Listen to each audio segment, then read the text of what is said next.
For inviting users to the platform, in the header, you can see that there is an icon for users. The admin can click on this. They would be taken to the all users page where all the users who are added to the organization would be listed in this table.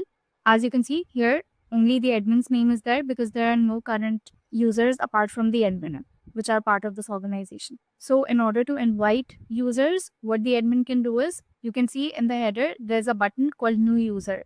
The admin will click on this. Then there will be a drop down for selecting the user type. Depending on whichever user the admin wants to invite, they'll select the type. They'll add their first name, last name, and email address. Once they've entered all the fields, there is a checkbox which says invite users to create an account on Avago. If this checkbox is selected, so this user who's being added will receive an email with a sign up link to the platform, which will help them create an account on Avago. In case the admin deselects this checkbox, then this user would be added to the organization, but their account won't be created. Like they won't receive any sign up link.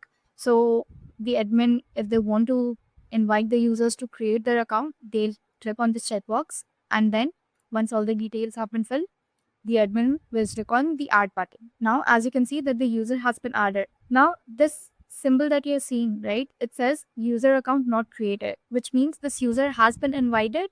And since the checkbox was selected by the admin, this user has received an email on this email ID with a sign up link. So they would have to go to their email, click on the link, and then create their account. So that's how they would be invited to the platform.